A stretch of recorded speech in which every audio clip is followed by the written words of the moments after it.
Chicos, abdomen es una parte grande, pero hay tres cosas importantes. Hay mucho que no nos interesa, mucho es grasa.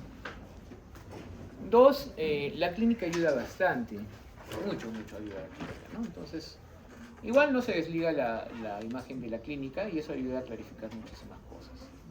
Tenemos uno, dos, de repente tres problemas de duda diagnóstica comunes, ¿no? Que básicamente vendrían a ser discernir entre lo que es colecistitis, colelitiasis y lo que no es, el diagnóstico adecuado de la apendicitis, y tal vez el dolor difuso, ¿no? Que cuando es muy fuerte y repitente porque por inervación, ¿no?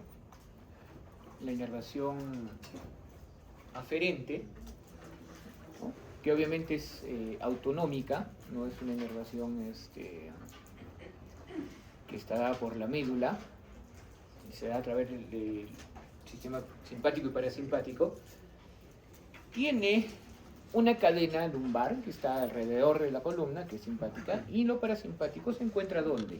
En los plexos, ¿no?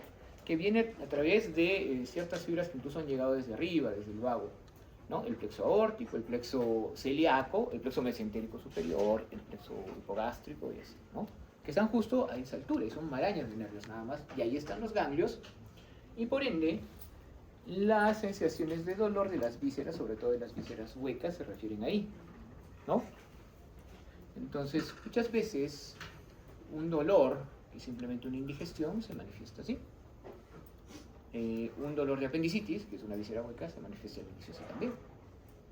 Pero un dolor producido, por ejemplo, por una trombosis de la mesentérica o una isquemia mesentérica leve, también se va a manifestar ahí de inicio. De acuerdo al grado de isquemia que produzca, va a ser más o menos fuerte y va a tener más características, ¿no? Un dolor insoportable y demás. Pero, entonces, eso es una pequeña porción, pero eso ya es un arte más diagnóstico. Ahí nos va a ayudar mucho la imagen, ¿no? Es recordar que puede existir ese cuadro y pensar que este paciente puede tenerlo o no, de acuerdo a ciertos factores, ¿no? Y básicamente lo que encontramos en abdomen, aparte de la pared abdominal, en relación a vísceras, lo vamos a dividir en vísceras huecas y vísceras macizas. ¿Cuál es la diferencia? Las vísceras macizas tienen una cápsula y esta cápsula tiene receptores de presión que también tiene receptores nociceptivos. Entonces, cuando se inflama el órgano duele y duele en la zona donde está el órgano. No es como la víscera hueca que generalmente el dolor se refiere al mesogastrio, ¿no? Bueno, las vísceras huecas que ya conocemos todas las que hay en ese, que son el estómago, el intestino delgado con sus tres partes y el intestino grueso. Básicamente colon ascendente, descendente, transverso y sigmoides, ¿no? Porque el recto ya no está, se supone, en el abdomen. Y para recordar simplemente, el abdomen se divide en cuadrantes, pero también puede dividirse en 9 partes, ¿no? En base a 4 líneas que van a pasar, estas por la línea media clavicular, ¿no? Una de arriba por los ángulos, otra por la cresta, y ya tenemos 9 cuadrantes, siendo el mesogastrio el principal, y arriba tenemos el epigastrio y abajo el hipogastrio, ¿no? Como estas están debajo de las costillas, literal, ¿no? Entonces son los hipocondrios, estos son los flancos o vacíos, si les quieren decir así, pero nadie les dice vacíos, solo a las vacas, y estos son las fosas ilíacas, ¿ya? Muy bien, entonces esos son los 9 cuadrantes, nos van a servir para decir, por ejemplo, que el hígado va a estar en el hipocondrio derecho y el mesogastrio, y puede proyectarse hacia el hipocondrio izquierdo, ¿no? En algunos casos. El hígado pesa alrededor de 1 kilo, es una víscera grande, es una víscera que tiene una cápsula, ¿no? Esta cápsula de Gleason que, obviamente, en los momentos en que se inflama, que se puede inflamar como cualquier órgano, va a producir aumento de la presión y produce dolor.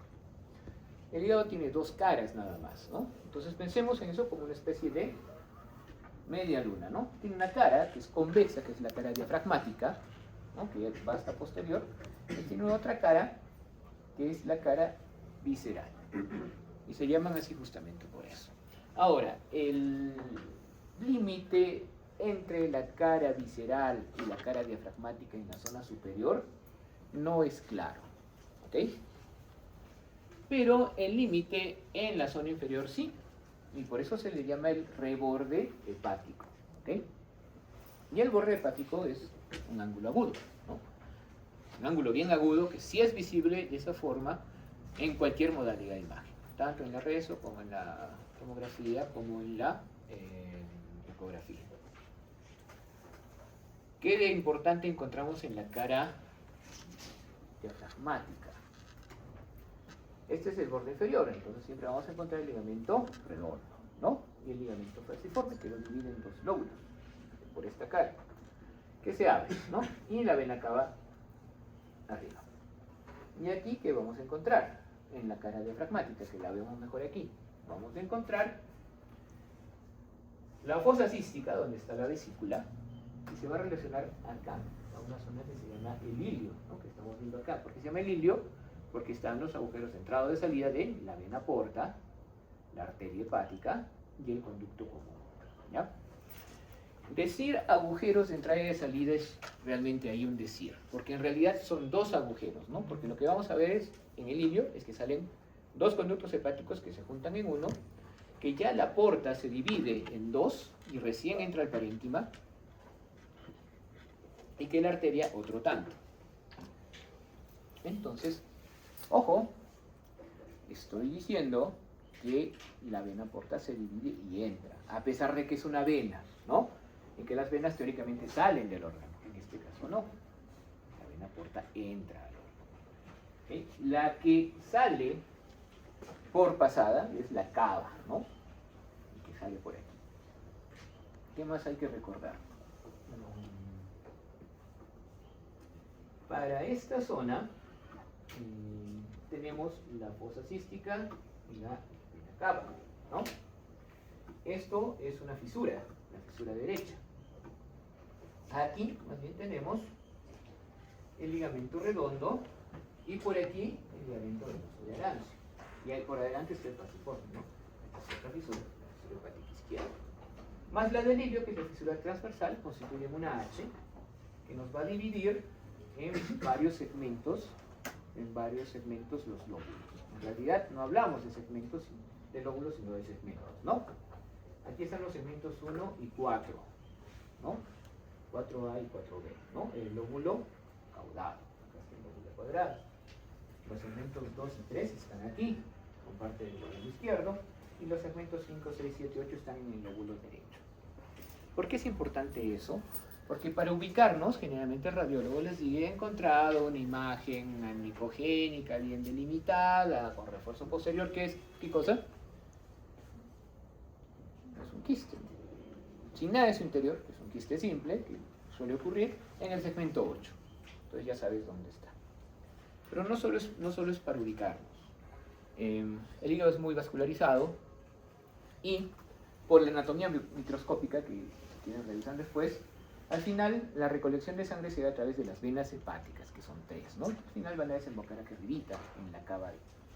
Y estas 3 venas, una para aquí y 2 para acá, nos dividen esta anatomía en segmentos, ¿no? La anatomía de Coinot es importante porque ayuda al cirujano a poder planificar una hepatectomía parcial, resecando todo el segmento, evitando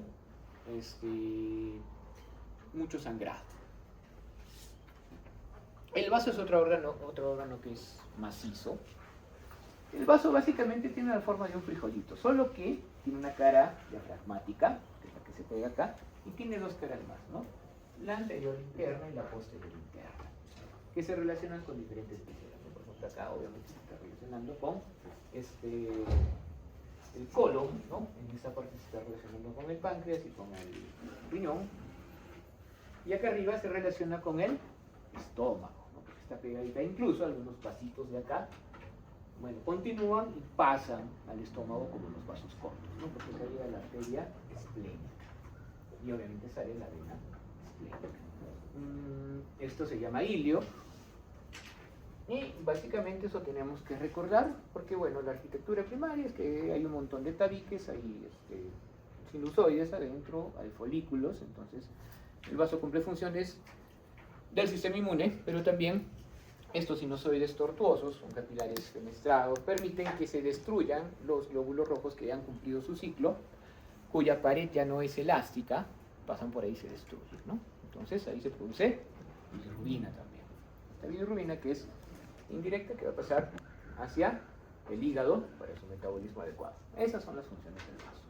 Más nada, eso sí está importante decir, que llega a la arteria esplénica, rama del tronco celíaco, y sale la vena esplénica del vaso, que va a llegar a unirse a la mesentérica superior para formar la vena porta. ¿Ok? En el caso del hígado, recuerden, es la arteria hepática propia la que llega ahí, que es rama de la hepática común, que es rama igual del tronco celíaco. El páncreas es un órgano retroperitoneal, pero lo vamos a incluir en abdomen porque al final su función exocrina se relaciona al sistema digestivo, ¿no? ¿Cuál es su función exocrina? La secreción del jugo pancreático, que contiene lipasa, tripsina, etcétera, etcétera. ¿Cuál es su función endocrina? La producción de insulina y glucagón, ¿no? Merced a las células que están en los islotes del ángel. El páncreas entonces es un órgano alargado, tiene varios acinos que van vertiendo la secreción a conductos hasta que tenemos un conducto principal que recorre todo el órgano, que se llama el conducto de Wirsum, perdón, y que va a desembocar acá abajo junto a el colédoco, ¿no? El conducto que sale de la unión del cístico, que es el conducto de la vesícula, y el hepático común. Esto en el espesor del duodeno. Y cuando nosotros vemos eso anatómicamente, hay una papila, ¿no? Y una elevación, se llama la papila mayor, o la carótida mayor, y hay un esfínter que es el esfínter de Oddi, ¿no? También se le conoce como ampolla de Vater. Y hay otro conducto muchas veces que suele salir del Wirsum, que se llama el conducto de Santorini, ¿no? Un pancreático accesorio que va a desembocar en una carúncula menor, un poco más arriba. Importante es esto: el colédoco suele medir alrededor de 6 milímetros, ¿no? Ese es su límite máximo, puede ser menos, porque al final la bilis, es contenido líquido.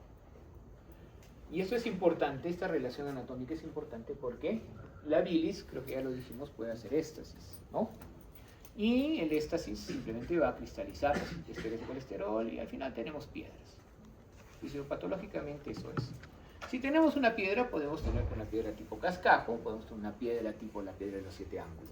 Pueden ser grandes o pueden ser pequeñas, y eso depende de muchos factores. La piedra grande no va a salir fácilmente por la vesícula, pero cuando salga ya no va a regresar. En cambio, la piedra pequeña sale a cada rato y puede regresar, pero la piedra pequeña puede llegar hasta acá. Y la inflamación consecuente no solo va a inflamar el colédoco, sino el conducto de Wirsum. Por ende, va a haber un éstasis del jugo pancreático. El jugo pancreático, y aparte de inflamación, y el jugo pancreático no va a estar quietecito, ¿no? Al final, pues esa es una fisiopatología de la pancreatitis también, de las varias que hay, ¿no? Alguna pancreatitis producida por cálculos. La vesícula que tenemos aquí, ¿no? Que ya vimos que está en la fosa cística, tiene forma de perita, suele medir hasta 10 centímetros y hasta 4 centímetros de diámetro anteroposterior. El conducto cístico es tanto la entrada de la bilis como la salida, ¿ya? Y tiene una disposición helicoidal. El cístico es tortuoso y si lo cortamos, su interior también es tortuoso. ¿Por qué? Porque esa tortuosidad permite que cuando la bilis fluya por aquí vaya a entrar a la vesícula. Y cuando se aplique presión a la vesícula pueda salir la bilis. ¿Ok? La unión del cístico y el hepático constituyen el conducto colédoco. La vesícula está irrigada por la arteria cística y está muchas veces íntimamente pegada al hígado y otras por un meso, de modo que la inflamación de la vesícula puede producir algunos cambios también en la pared del hígado. ¿Okay? Las dos arterias para el abdomen más importantes, porque obviamente hay más, hay para el diafragma, hay de la aorta una rama media para la suprarrenal, ¿no? La superior la da la diafragmática, la inferior la da la renal, que hemos puesto acá. Las arterias para todo esto vienen del tronco celíaco y la mesentérica, ¿no? La mesentérica superior y la mesentérica inferior. El tronco celíaco da 3 ramas, ¿no? Esas ramas son la esclérica, la gástrica izquierda y la hepática común. Para la irrigación del páncreas, me olvidé, hay una arteria pancreática, no, hay una arteria esplénica que pasa por atrás del páncreas y da ramas dorsales. Y además de eso tiene arterias pancreato-duodenales que hacen una anastomosis en la cabeza. Algunas salen de la hepática común o de una rama que es la pilórica, por ejemplo, y otras nacen de la mesentérica superior. Entonces el páncreas tiene mucha irrigación también. Y la mesentérica superior se encarga más que todo de la irrigación de intestino delgado e intestino grueso hasta la mitad transversa. La demás, hasta sigmoides, se encarga de la mesentérica inferior, ¿ya? Y por otro lado, la mesentérica superior se encarga de la irrigación del apéndice secal, ¿no? Aparte del ilio, el ciego y todo lo demás. Muy bien, y lo otro que también tenemos que mencionar nada más es que en esta zona de la mesentérica superior aparece la raíz del mesenterio. ¿Qué es el mesenterio? Todos los mesos son repliegues de Piplon prácticamente, que están uniendo el órgano, generalmente una visera hueca, hacia la raíz o la pared, ¿ya? Entonces, ese mesenterio tiene su raíz justo aquí, ¿no? En la parte de donde nace la mesentérica inferior, que como ven, detrás está la aorta, acá está el duodeno, que es retroperitoneal, acá y vuelve a salir, y por acá está la cava, haciendo que en algunos casos, anatómicamente se pince la arteria mesentérica superior, ¿no? Ahora, esta mesentérica superior va a irrigar tanto duodeno, que como les dije, sigue al estómago, ¿no? En sus cuatro porciones, perdón. El yeyuno, que está todo por aquí, y el ilion, que es la zona terminal, que va a llegar al colon, donde vamos a encontrar el apéndice secal en el ciego, que es la parte inicial, colon transverso, colon descendente y colon sigmoides. Colon transverso y colon sigmoides tienen meso, son móviles, ¿no? Descendente y ascendente no. El apéndice también tiene meso, es móvil. El apéndice es víscera hueca, por ende, cuando empieza a doler acá. En el momento en que el apéndice, por la movilidad que tiene, todo inflamado, así salchichón, toca la pared, que es lo más común, el dolor se refiere a la pared, ¿ok? Obvia que el apéndice se rompe o supura y la pus toca la pared, se refiere el dolor a la pared. Pero el apéndice tiene meso, así que si el apéndice por su meso se va para atrás, al final el dolor se refiere aquí. Por eso puede haber apendicitis con este dolor, ¿no? Las retrosecales que son difíciles de diagnosticar por ese motivo. Y nos queda hablar del estómago, que ya hablamos de esto, hablaremos aquí del estómago. El estómago se continúa, continúa el esófago, y acá hay un esfínter, el esfínter esofágico superior, ¿no? En una zona que también se conoce como el cardias, ¿ok? Del cardias tenemos esta zona de acá, que es la cisura angular, esto se llama fondo, lo cual les diga en los vasos cortos que les decía, pero esto se llama cuerpo, y esto se llama antro pilórico, ¿no? Para terminar en un esfínter grueso, en esta zona que se llama el píloro, que se continúa con el duodeno. ¿Por qué hay estos esfínteres gruesos? Porque el epitelio mucoso que tiene el duodeno y que tiene el esófago no es adecuado para las secreciones que el estómago produce, ¿no? Especialmente el ácido clorhídrico. Entonces, el ácido clorhídrico es importante para la digestión, sí, pero le hace mal al duodeno, le hace mal al esófago también. Entonces, estos esfínteres son fuertes para que, entre comillas, evitar el paso que no queremos o el reflujo, cosa que a veces no se puede evitar, y por eso tenemos tantas cosas como el reflujo gastroesofágico, la metaplasia, las úlceras duodenales, etcétera, etcétera. ¿Ok? Tiene que haber un equilibrio, ¿no?, entre la producción de ácido clorhídrico y la producción de ¿qué? De moco y bicarbonato. Pero eso es una cosa fisiológica. Lo importante, ahora que hemos hablado de las vísceras huecas, es que en la ecografía casi no se ven. Se pueden ver si nosotros cambiamos, y eso es difícil, el líquido por el aire por líquido.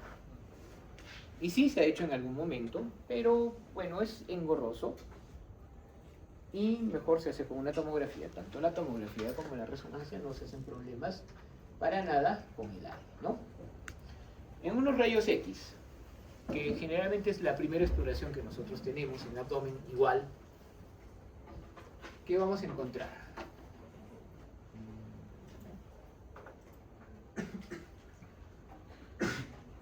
Aquí, gracias a que hay una interfase con el hígado, ¿no? Y hay un poquito de grasa, vamos a encontrar acá en esta zona la alineación del lóbulo derecho. ¿Ok? El lóbulo izquierdo más bien no se define muy bien. Si ustedes se dan cuenta acá,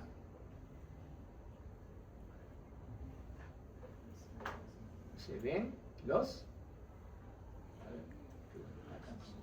riñones. ¿Sí? Los van a ver como un halo hipodenso. ¿Y por qué es eso? Por la existencia de la fascia de Gerota. Entonces, esta fascia renal hace que tengamos una grasita perirrenal alrededor del hígado y nos ayuda a definir eso mucho más. Del riñón, perdón. Tanto aquí como acá. Y por eso también tenemos aquí unas líneas que son las siluetas del psoas. ¿Okay? Generalmente vemos aquí la cámara gástrica, ¿no? En este caso no se está viendo muy bien, pero muchas veces tenemos una burbuja en esa zona, ¿no? Con un nivel líquido que si es del estómago está bien. Todo lo demás se supone que aquí estamos viendo, y bueno, pues sí se ve. Esto que estamos viendo acá, más esto, todo esto, es parte del intestino grueso. ¿Ya? Generalmente el delgado no suele tener aire, puede tener sí, pero no suele tener aire. Y el aire que vemos y las heces que dan ese aspecto viejo, polillado como acá, ¿no? Como son las densas e hipodensas y así, son parte del intestino grueso. ¿Ok? Entonces vemos las austras, ¿no? Vemos más aire, vemos también el contorno de austras y nada fuera de lo común. ¿Por qué? Porque no hay nada patológico en eso, siempre se va a ver. Incluso si fuera mucho, siempre se va a ver. Y eso vemos en los rayos X. Para el abdomen, a menos que hagamos, ya comentamos un estudio de doble contraste, mucho más no vamos a ver. Sin embargo, si hay una patología donde nos ayuda bastante, que la comentamos después. Cuando hablamos de ecografía, el único problema son las vísceras huecas, después todo se puede explorar. Y no estoy hablando simplemente de las vísceras huecas, sino los espacios también, ¿no? ¿Por qué?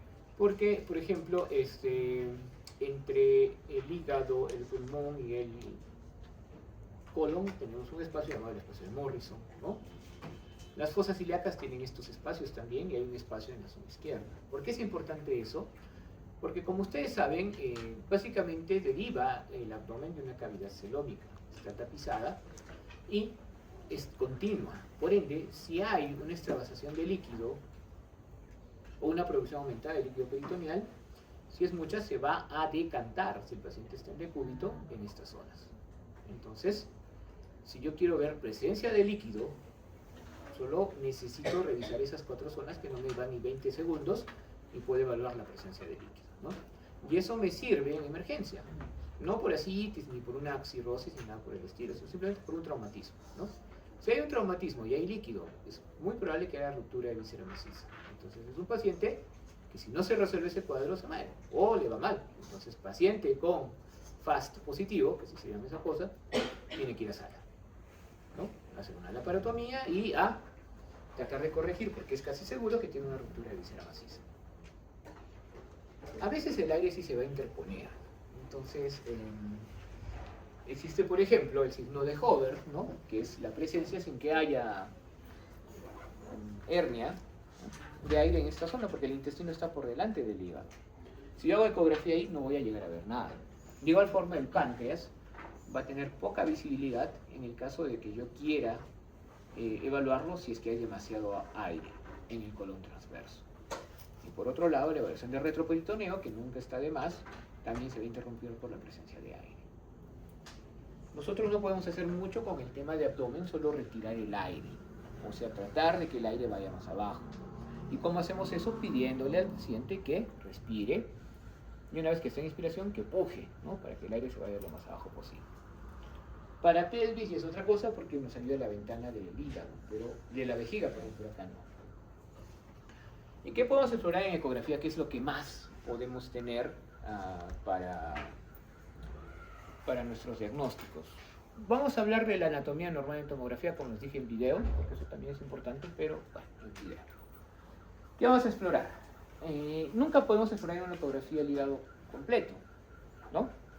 Entonces, un surrogado para su tamaño es justamente el diámetro anteroposterior, que no debe ser más de 15 centímetros.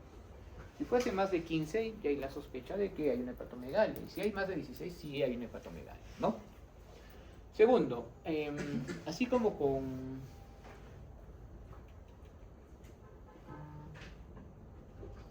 el patrón de moteado por fotopenia, esto que hacía que haya granitos en la tomografía, lo mismo le pasa a la ecografía, ¿no? Entonces hay un granulado, un speckle, se le llama así, a la textura y las ligeras vueltas porque casi todas la tienen, ¿no? Y este granulado que ven así es lo que suele tener normalmente el hígado. El granulado puede aumentar, puede verse más tosco. Entonces es conveniente que miren unos cuantos hígados normales antes de aventurarse a decir este granulado no está mal. Y sí, ¿por qué parece el granulado más tosco? Porque el hígado, cuando tiene ciertos procesos, reacciona con fibrosis, ¿no? Y nódulos regenerativos. Entonces eso se puede ver como ese cambio de granulado.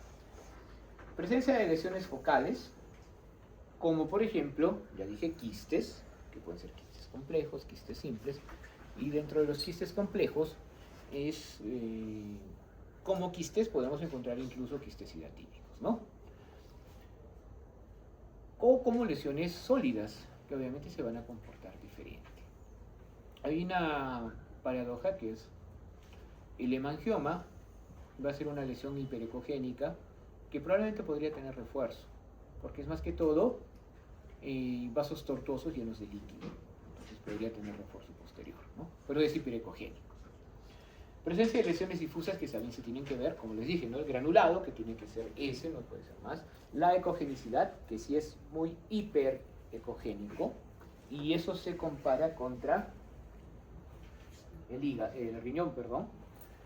Nos puede hablar de una estatosis hepática.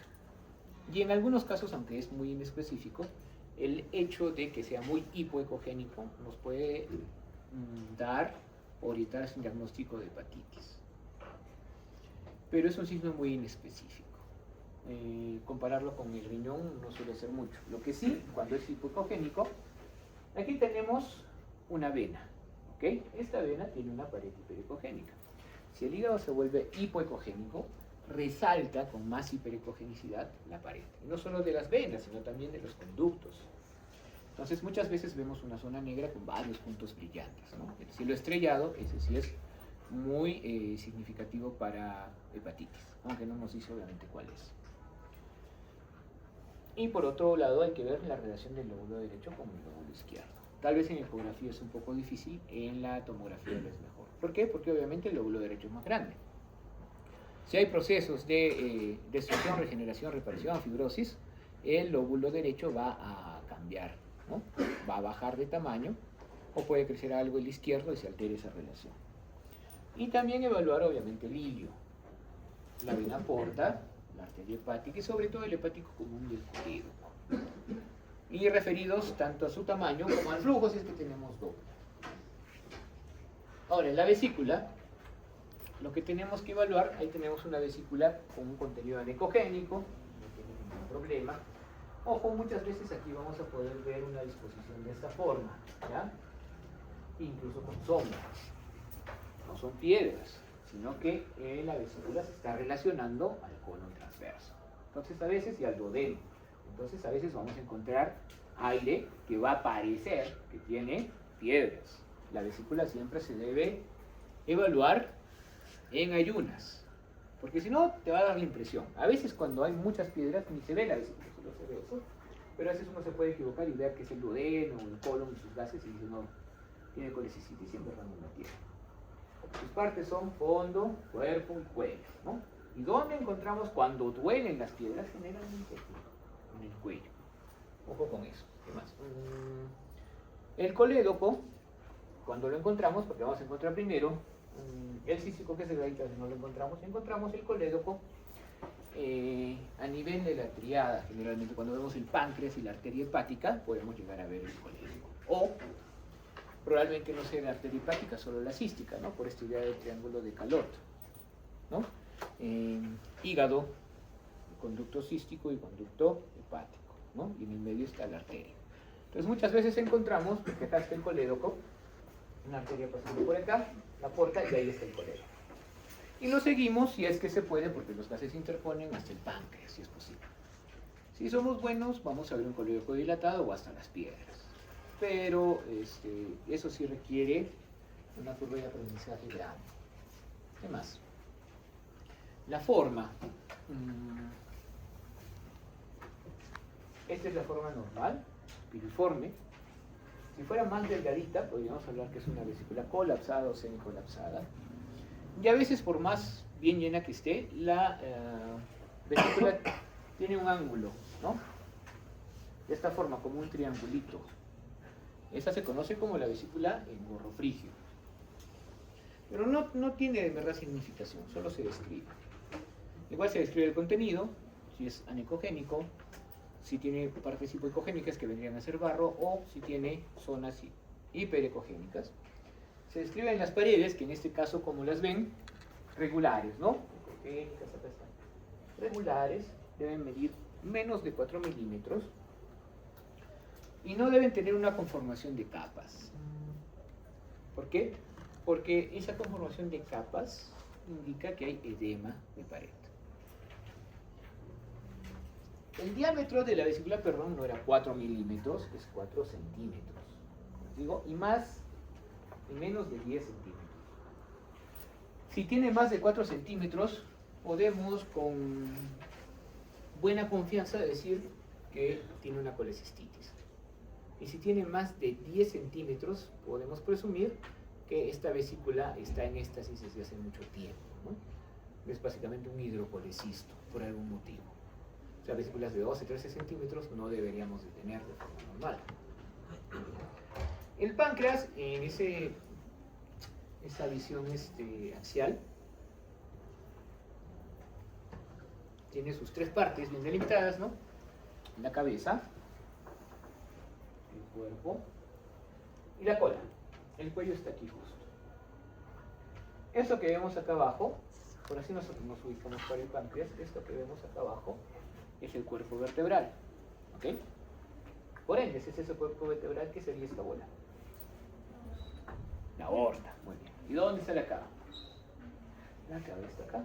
Lo que pasa es que siempre nosotros vamos a aplicar presión para ver esto, entonces casi nunca vamos a ver la cava como otra bolita acá. Esta es la cava. ¿Y esto qué sería? Hasta acá es. Esto es la vena esplénica, ¿ok? Y esta es la vena mesentérica.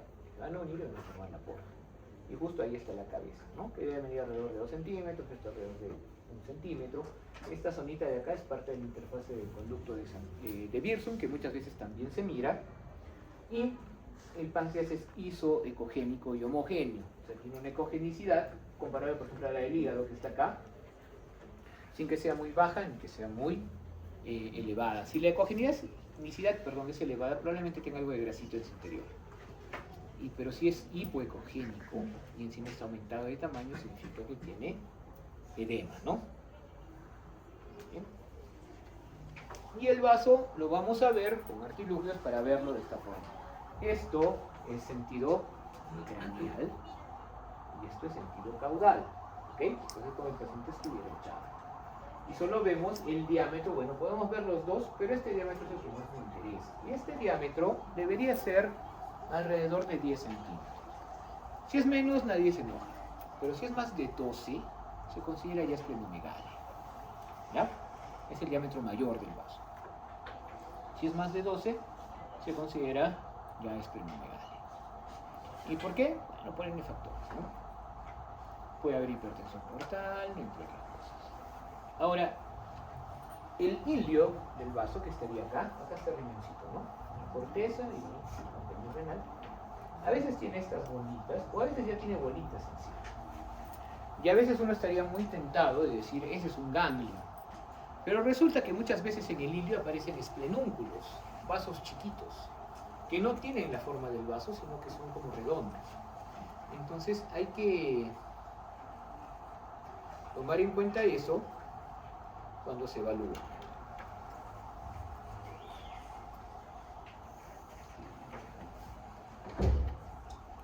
El estómago, cuando tiene contenido mayormente alimenticio o líquido, sí se puede ver. Por ejemplo, acá estamos viendo algunas gotitas de aire y contenido alimenticio, y por eso podemos ver tanto el antro pilórico, ¿no?, como en este caso el pilo. ¿Ok? Y tiene una estructura de más o menos 1, 2, 3, 4, 5 capas, ¿no? O sea, podemos discernir sus musculares, la capa mucosa, cuando se puede, y la serosa, por interfaces. Algunos autores señalan que midiendo la capa mucosa podemos determinar si existe gastritis o no. Pero lo mejor sería hacer una endoscopía. No solo porque ahí tenemos una visión directa, sino porque podemos hacer una biopsia y clasificar la gastritis, que al final eso es más importante, ¿no? Esta es la vena mesentérica superior, acá alguna rama del celíaco, la vena mesentérica superior, la aorta, y esta es la cabeza del páncreas, que también se relaciona por ahí. Ahora, aquí ya no estoy hablando de cortes sagitales y axiales, porque depende mucho de buscar con la muñeca la imagen que queremos ver. En ecografía sí puedes hacer cortes, pero al final lo que te interesa es tomar la imagen completa. Entonces, si alguna vez agarran un ecógrafo, imagínense estos cortes que son de libro, y así tienen que salir para explorarlo bien. Intestino delgado e intestino grueso, los vamos a tener que ver en algún momento con tomografía. A ver, permítanme un ratito, creo que tengo...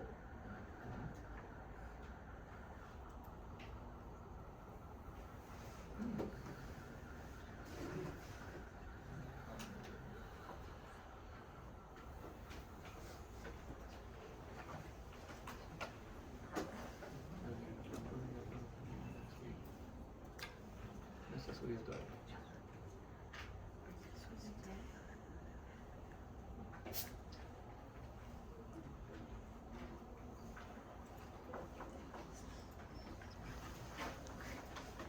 Los intestinos se pueden ver bastante bien con la tomografía, con la resonancia no tanto. Si uno quiere resonancia, tienen que ser frecuencias rápidas por la respiración, y una resonancia de particular importancia es la colangioresonancia, ¿no?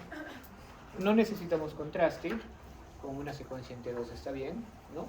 Con T2 FLAIR, porque lo que nos interesa es evaluar la vía biliar, ¿no? Tanto la extrahepática como la intrahepática. Entonces, cualquier secuencia en que la grasa sea intensa nos va a ayudar.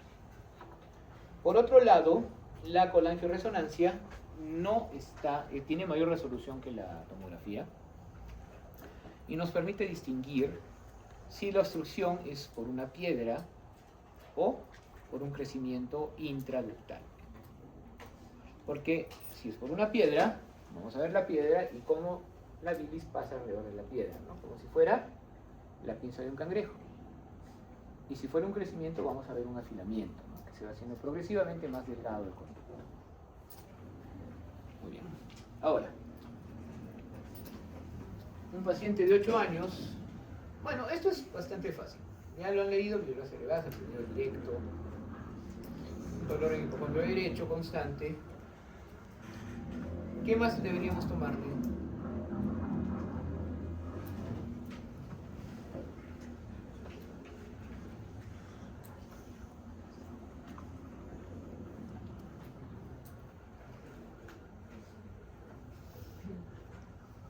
¿Algo más o eso ya?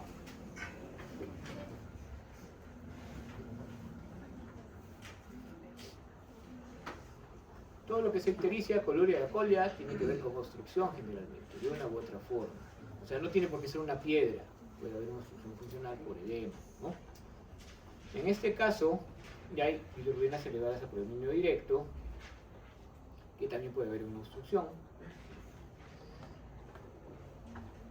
Y hay un dolor en el hipocondrio derecho constante. Eso es lo interesante, que sea constante, ¿no? Que no solo viene cuando come uno ni demás. Que había en Cerro Colorado no es un dato muy adecuado, porque en Cerro Colorado está, por ejemplo, Chayapampa, así como está Zamápala, ¿no? Es una zona muy heterogénea ahorita. Pero tomamos, y ¿qué estamos viendo? Esta es la vesícula. ¿Cómo ven la pared? ¿Lo ven piedra? Entonces hay una de las principales cosas que debemos recordar: la vesícula siempre y muchas veces en enfermedad aguda, sobre todo si es del abdomen, se engruesa. ¿Ya? Se puede engrosar en una apendicitis, se puede engrosar en cualquier cosa que no sea exactamente la vesícula. Lo interesante de acá es esto. Miren, esto obviamente es un conducto, no debería verse, está engrosadito, y tiene un refuerzo alrededor, ¿no? Está más hiperecogénico. Y lo mismo yo diría acá, hay una hiperecogenicidad alrededor de los conductos.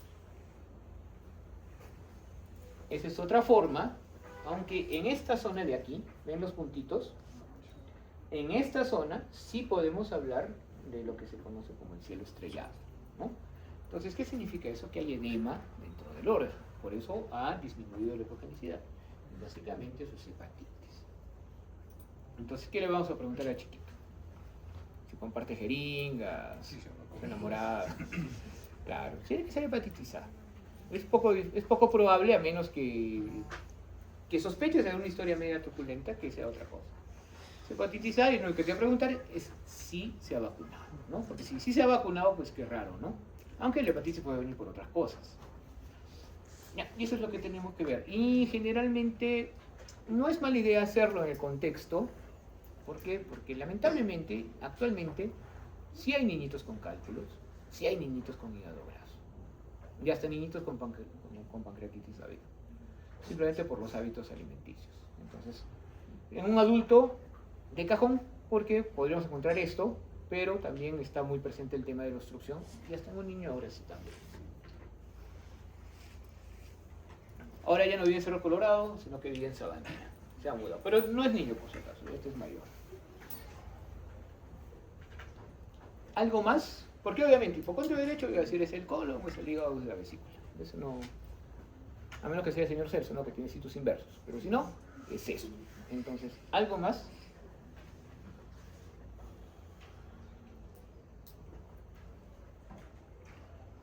Para proponer el diagnóstico, ahí sí me ayuda la imagen. Entonces, ¿cómo describimos esto? Obviando ya el segmento, no se preocupen, aunque sería... Sí. Una imagen. Ya, tendencia, pero heterogénea. Sin embargo, está bien delimitada. ¿No? Por aquí. ¿Tiene sombra posterior? No. Ok. Muy bien. Pero casi se le ve más o menos bien delimitada.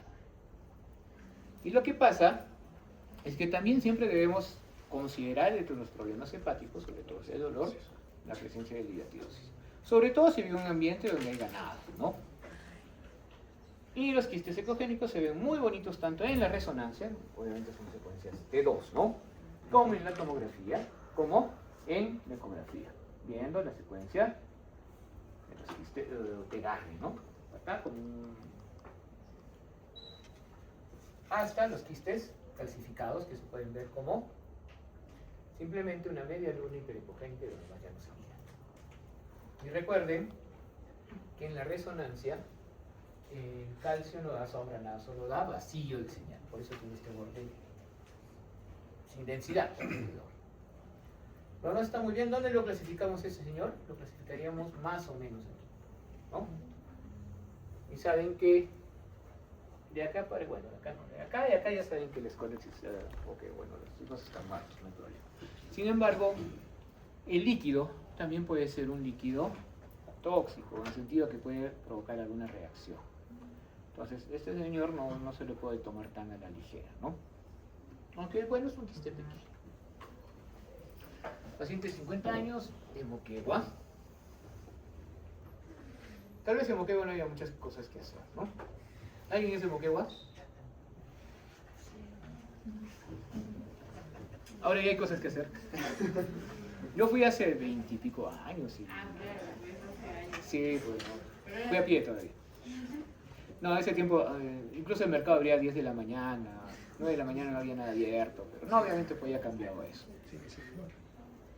Más o menos, pero bueno, en la sierra y acá también en los pueblitos la cosa no ha cambiado mucho. Entonces el señor tiene sus costumbres y ahora tiene signo de oleada, signo de medusa, así que encima bradisica y bradiloidea, que no debería tener tanto. ¿Qué más? ¿Qué más le podríamos pedir? Obviamente TGO, TGT, grasas, proteínas totales y fraccionadas. Y bueno, se nos ocurre tomar también una ecografía porque es lo primero que podemos tener y aparte porque es un paciente con algo bien florido. ¿Y qué encontramos? El borde hepático, ese es el borde diafragmático que es liso, ¿no? Está adentado, no está arrugado. Esto se llama aumento del granulado. Ya no es igual que el otro, ¿no? Y obviamente hay ascitis. Todo esto es líquido. En la tomografía también se nota, pero el líquido ascítico tiene densidad. Obviamente la grasa también tiene densidad y sí se puede comparar la grasa del líquido contra la de la grasa y la grasa sale ganando. Pero acá es mucho más notorio, ¿no? Ahí está el hilio, se nota que hay una disminución del lóbulo derecho. Y en algunos momentos podemos encontrar zonas como redonditos que son nódulos regenerativos, ¿no? Eso básicamente es una cirrosis. De ahí yo tendría que medir el diámetro de la vena porta, más de 12-13 milímetros ya es un diámetro aumentado. Pero si no quiero hacer el caso del diámetro, le hago un Doppler, ¿no? Y los patrones de flujo me van a indicar que efectivamente hay hipertensión portal. Y otra cosa más, si hay hipertensión portal, va a haber aumento, obviamente por éstasis, de las estructuras que alimentan a la vena porta. Por ende, tenemos nuestras varices esofágicas, pero también vamos a tener esplenomegalia. Y ahí sí se cumple esto de que el diámetro del lóbulo izquierdo aumenta en comparación al derecho. ¿Okay? Entonces tenemos aquí los bordes lobulados. El borde inferior, que suele ser agudo, ya se vuelve lobulado también. Los contornos lobulados del hígado, acá está el hilio. Y varices en el mismo vaso, porque esto no debería verse, pero sobre todo un diámetro de casi 13 centímetros. ¿Okay? Y miren cómo también estos bordes se han vuelto lobulados. Eso ya es indicativo de esplenomegalia. En cualquier momento, ojo, que no tiene que ser cirrosis para que pueda haber un esplenomegalia, ¿no? Un paciente con ictericia, coluria, colia otra vez, pero tiene dolor en hipocondrio derecho y en zona lumbar. ¿Cómo se llama ese signo que va a ser positivo?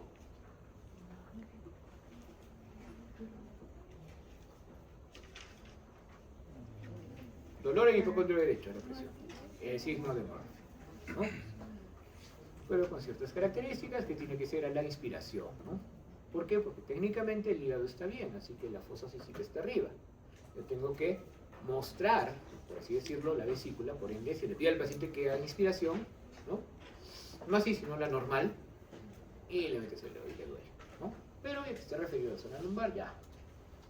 Y lógicamente eso está dado ¿por qué? Por la presencia de, esto se llama colelitiasis, pero cuando digo que es colecistitis, cuando tienen la pared engrosada, puede medir más de 10 centímetros y tengo una piedra que está haciendo obstrucción acá. Esta es una piedra que fácilmente debe medir por lo menos 1,5 centímetros.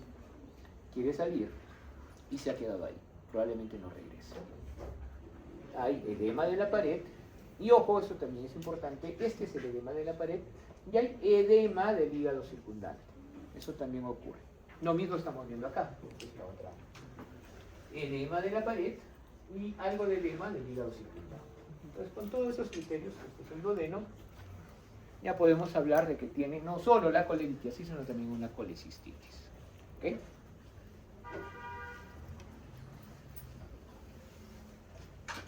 Y este caso es súper interesante y esto no suele pasar a veces. Es casi una visión sagital. Este es el borde del hígado, que ven, debe ser así siempre agudo. Estoy viendo aquí la vena porta. Estoy viendo aquí la arteria hepática o una rama que debe ser la derecha. Y esto es el coledo.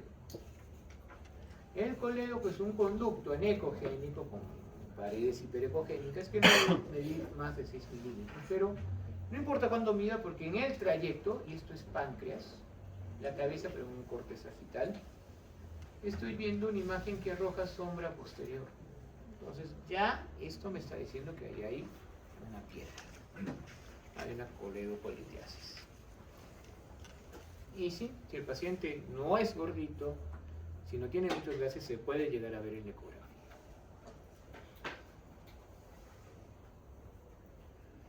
Otro caso, una paciente no tiene mayores molestias, salvo dolor ocasional, y examinas la ecografía que dice que no tiene nada, lo cual es mentira. Esa es la vesícula. ¿Qué tiene la vesícula? Por si acaso esto no juega, ¿se acuerdan que les dije que podría haber una vesícula en gorro frigio? Si la vemos en un corte axial vamos a ver esto. Esto no, pero esto sí. ¿Qué es esto? Lo pueden describir ya. ¿Qué es? Una lesión ya exofítica, pero recuerden que acá tenemos talasia hipocogénica y psicogénica. Hiper. No es casi de la misma cogenicidad que el hígado, ¿no? Que es el principal protagonista acá. Dejémosla como hizo, pero es heterogénea. ¿Ya? ¿Qué más? Vascularizada. Muy bien. Ya con eso y midiéndola, ya tenemos algo, elementos de juicio. El otro elemento de juicio que sería bueno decir, de base amplia. Cuando vean imágenes que sí salgan de la vesícula, si son pediculadas o son de base amplia. Y eso, con ese tamaño que debe ser más de 1 centímetro, obviamente es un pólipo. Pero esos pólipos de más de 1 centímetro realmente son cánceres, así que se tienen que operar. ¿Ya? Aparte de eso, ustedes se dan cuenta, la heterogenicidad no juega a favor, el engrosamiento de la pared con edema no juega a favor, incluso la misma pared está más vascularizada. Entonces, eso es bien sugerente en un carcinoma. Y es mejor evaluar esas características, porque si no, el cirujano alegremente dice, es una vesícula. Y se supone que pólipo, no pólipo, la vesícula sale normal. En cambio, esta vesícula tiene muchas posibilidades de estar pegada o infiltrada, mejor dicho, al hígado. De modo que tendría que obligar a hacer una resección en cuña, que es otra cosa. Entonces, muchas veces entra el cirujano diciendo, esto es una colecistitis, se encuentra con el cáncer, y lo único que hacen es una biopsia, ¿no? Y retrasar tal vez un diagnóstico que hubiera podido ser más. O si hubiera sido un cirujano oncólogo, pues con experiencia se atrevía a la cuña y salía todo, ¿no? Eso es cierto, es infrecuente, pero acá en Perú es más frecuente que en el resto del mundo, en general. Pero en Chile es más frecuente todavía. Y en Bolivia es más frecuente. Pero sí tenemos una incidencia, y generalmente son personas que han tenido piedras en la vesícula y que son mujeres, por algún motivo, ¿no? Obviamente si yo encuentro algo así en la ecografía, la idea es operar, ¿ya? Cualquier pólipo de más de 5 milímetros tiene que operarse. Solo que hay que estar seguros que sea un pólipo. Entonces la única forma, lo único que hay que hacer es tomar ecografía y decir al paciente que se mueva un poquito. A veces es barro, se va para otro lado. Si es así, ya nos olvidamos del tema. Pero si siempre es así, o si tiene un vasito siquiera, ya sabemos que es un pólipo y puede ser maligno. Un paciente de 40 años, con náuseas y vómitos en ese momento, taquicardia, una presión que roza la hipotensión, pero está bien. Y obviamente, con una reacción. Esto es importante, he tenido episodios de dolor leve, pero este es muy intenso. O sea que no es la primera vez que le pasa. ¿Dónde es el dolor? No te lo dice el paciente, me duele las cejas. Y eso va a pasar también. Hay pacientes que no les van a referir el dolor. ¿Por qué no pueden? Porque les duele mucho.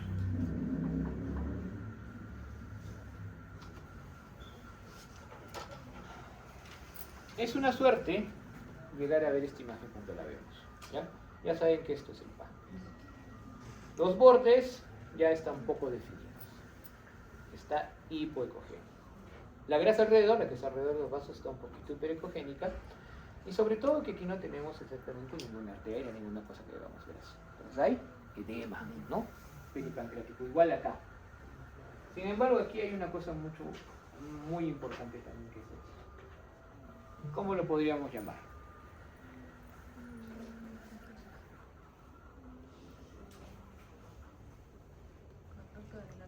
Uh-huh. Dilatación del conducto de virus. Y todo cuadra, ¿no? Bastante gordito, ha comido algo, ha tenido episodios de colelitiasis, de colecistitis, resueltos tal vez, pero esto ya no porque le ha llegado hasta la papila. Entonces está desarrollando una pancreatitis. El único problema es llegar a ver esto porque una interposición de gases, pero cuando se mira ya está linfatomomonia. Si no, tenemos que echarle mano a ¿qué? A la tomografía, ¿no? Bueno, no nos importa el momento. Y si hay la disponibilidad, bueno. Porque en el páncreas, cuando llevamos a un paciente a hacer una ecografía por pancreatitis, hay un 50% de que salga y un 50% de que no. Con la tomografía no hay pierde, ¿no? Usan los criterios de Baltasar, emitimos un diagnóstico y también un pronóstico. Es decir que ante la ocurrencia de una pancreatitis, cada cierto tiempo, si el paciente está hospitalizado obviamente, deberíamos tener imágenes, ¿no? Debemos tener una tomografía para poder controlar el caso. Y básicamente se ve igual, se les dibujan los bordes, disminuye la densidad y aparecen colecciones alrededor del páncreas. Muy bien. En el caso de los traumas, como ven, hay defensa muscular en todo el abdomen. Y acá sí ponemos una tomografía porque nos va mejor. Esto que voy a mostrarles, chicos, es grasa. ¿Ok? Esto. Entonces esto es líquido. ¿Ok? Esta densidad es de líquido, esta es de grasa. Y toda esta densidad es de líquido. Acá está el vaso. Y todo esto es el hematoma que ya ha causado. Pero no solo vaso, también el riñón, obviamente. Pero ahí hay una laceración esplénica, ¿no? Y acá lo podemos ver mejor, ¿no? Como una hipodensidad, que es anicogénico. Aquí también es anicogénico mal delimitado. Y puede ser también hipocogénico. Eso significa que ha habido una hemorragia dentro del vaso. O sea, básicamente que ha tenido una contusión, ¿no? ¿Y qué hacemos ahí?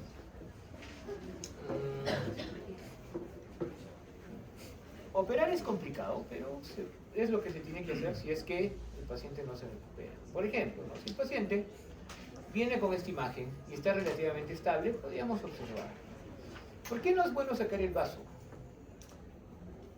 Porque la dejo sin. Exacto. Contra.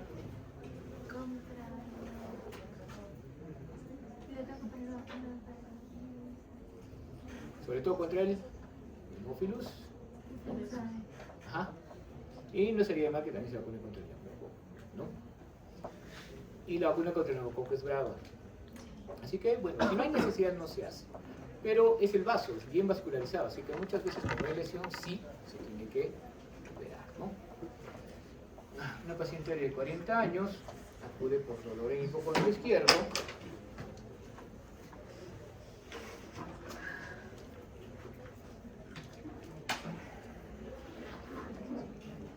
Náuseas, vómitos, palidez de piel y mucosas. Y lo único que tenemos es esplenomegalia en este caso. Pero en este caso era por anemia de células falciformes, ¿no? Y obviamente con el tiempo va a provocar eso y en las crisis va a haber dolor en hipocondrio izquierdo. Y aquí está mejor porque sin laceraciones de por medio podemos ver que es un hígado aumentado de tamaño. Entonces ese diámetro, el diámetro más grande del vaso es el que nos sirve para evaluar esa esplenomegalia. Es un poquito complicado de encontrar en realidad por la zona, pero una vez que uno le agarra el truco es fácil.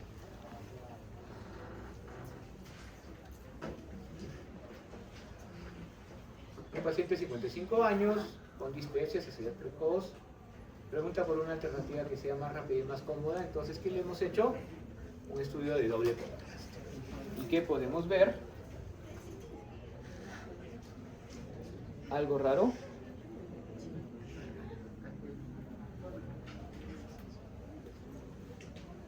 No vemos en todo caso.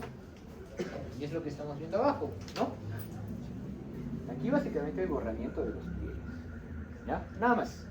Porque estos son los pliegues, obviamente estamos en doble contraste. Aquí se han borrado los pliegues, lo vemos en la tomografía, y en la tomografía estamos viendo engrosamiento de la pared.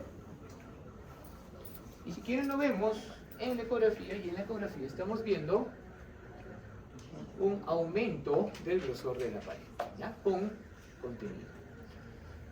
No puedo sacar una biopsia ahí, pero ese paciente sí tiene que apurarse en la endoscopía. Y eso es un cáncer gástrico. Sí lo puedo ver con otros métodos de imagen. Sin embargo, el estándar siempre va a ser la endoscopía con una biopsia. Pero estas cosas nos hacen bastante sospecha. Lo único es que el estómago tiene que estar con contenido.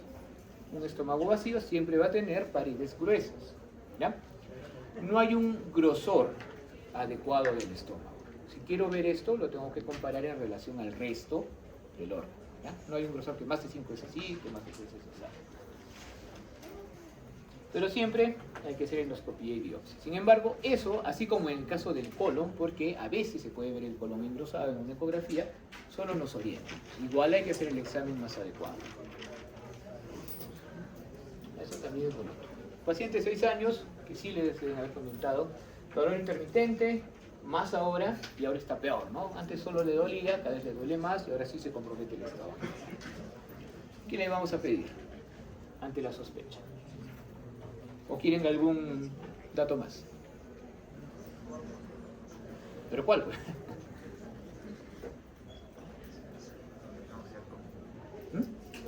Después de que... ¿Qué hace que provoca?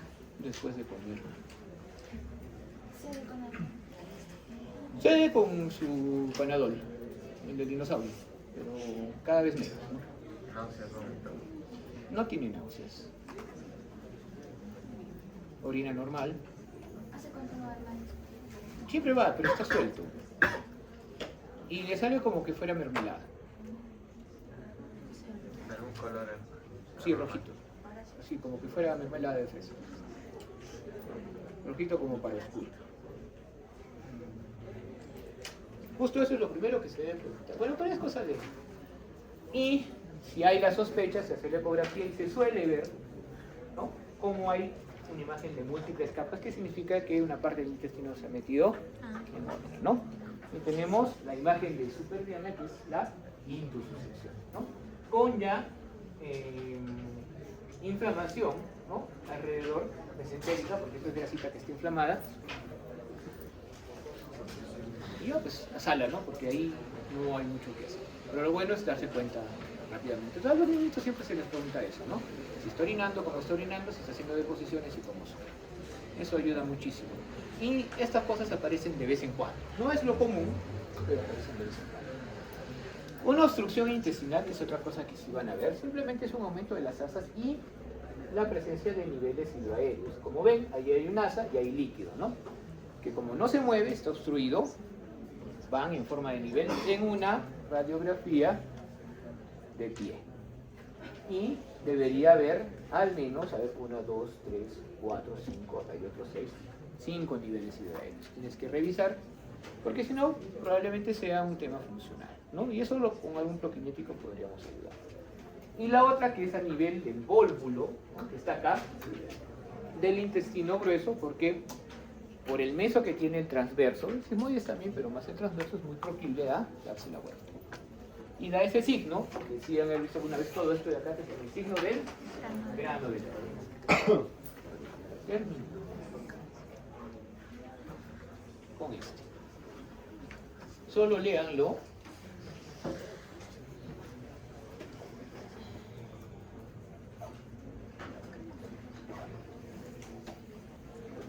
Esto es interesante, ¿no? ¿Cómo se llama ese signo? ¿Quién sabe? ¿Ah?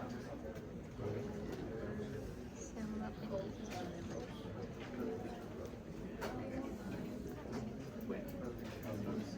En condiciones normales, porque también cuando es retrocecal es difícil, en la apéndice sí se puede evaluar, ¿ya?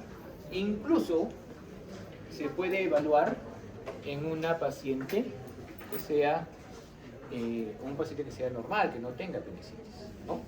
no debe medir más de 9 milímetros, no debe medir más de 6 milímetros, más de 9 milímetros, etc. El aumento, no sé si lo he puesto ahí, parece que sí. No. Sobre todo, el aumento del diámetro, ¿no? La presencia de un copronito que a veces aparece, o la inflamación de la grasa perilegional con colecciones nos hace entender el diagnóstico de meningitis. Y sí se puede ver, obviamente con un transductor de alta frecuencia, o sea, con uno de estos para partes blandas, y con la suerte de que no sea retrosecado. Sin embargo, para la apendicitis el diagnóstico con estándar de oro es la tomografía, y siempre va a ser así. Vamos, tenemos algo para ver, obviamente es más extenso. Si yo quiero evaluar mejor y hacer las huecas, siempre voy a utilizar tomografía, no la resonancia. Pero unos rayos X y una ecografía para el inicio están muy bien, ¿ok? Y tomografías de inicio sí tienen, por ejemplo la pancreatitis, si es que no veo nada, tiene un gran valor, ¿no? No solo de inicio para el diagnóstico, sino también pronóstico. Entonces, hay mucho más, pero eso es lo que quiero que recuerden bien. Les va a ser útil para después. Muy bien, chicos, con eso terminamos esta parte de abdomen.